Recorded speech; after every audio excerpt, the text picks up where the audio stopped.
Okay, hi, my name is Mico Saad and I'm from Egypt. Oh. Hi guys.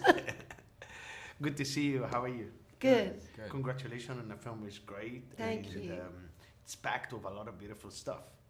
So, no, I just wanted to ask you, I really love those moments on the film where he's in a train and goes to different exits to see different part of his memory. You guys wrote this beautifully, but directing was so smooth in the film that I could not feel the shift. Sometimes I felt, oh, is it that there? So what did inspire you guys to write something like this? And tell me how you incorporated all of those ins and out of a movie star like Jay Kelly.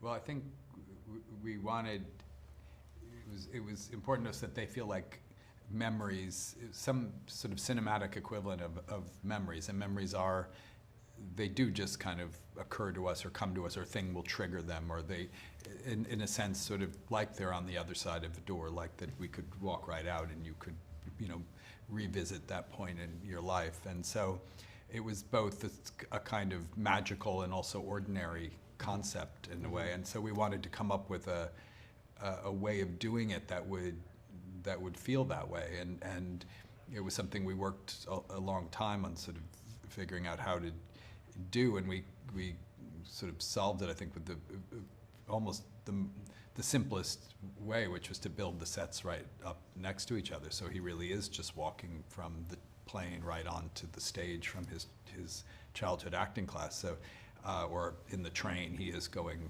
right into the memory with his daughter or the memory on the movie set. So I think it was, I think that's what, we kind of intended in the writing, and I felt like, as we were coming up as a director, I wanted to sort of honor that. Mm-hmm.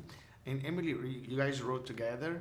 So I just wanted to know, did you guys have those, while you were writing, did you have those cast in mind, or was that something came later?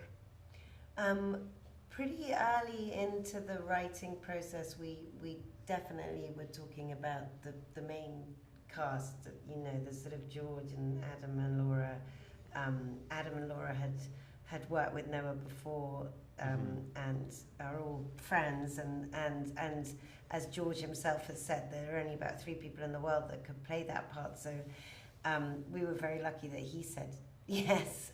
But yeah, they were definitely early on, all 3 of them, very firmly in our minds. It's a kind of big cast, like big names in there, and we have seen this story of a movie star trying to all of this, but we never seen this emotion. We never seen this actually, like, kind of classiness. In the film is so classy, but in the same time, it talks about left emotion between families, father and daughter, and all of this.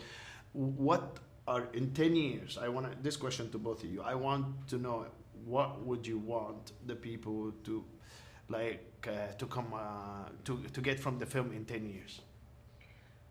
Wow, I mean, I hope that in 10 years they get what they would hopefully get today out of it, which is, I think it was important to us to make something that felt like how we remember the movies that we love most, things that are extremely entertaining and well told stories that make you feel something, and that you don't have to be somebody that understands anything about the workings of Hollywood to enjoy. You don't have to be a particular age to enjoy or to feel something, and so I hope that people feel that now and in 10 years' time. That's amazing. So what would be your favorite scene, both of you? Oh, I can't pick favorites. I mean, I'll say, the opening shot was very fun to do. I mean, because it's all one take, and it was about 12 pages, and we did it on the first day of shooting, and so it was a great way to kind of unify everybody and get everybody sort of very focused on one hand, but also it was a kind of pleasure to do, and So I think, I think it sets the tone for the movie when you watch the movie, but it also actually really set the tone for our shoot, which was a real pleasure and joy. And for you, Emily?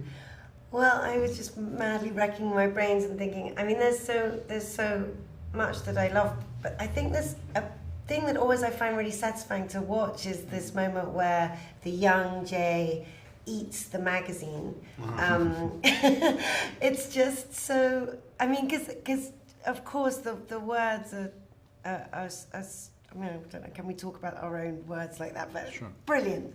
But there are certain moments in films where there's just something completely physical that happens that tells you more than any words could. And the fact that this young boy who's just told his friend to eat a picture of Marlon Brando because it will give him good luck in the audition, and the friend is like, "What are you talking about? You've gone mad!"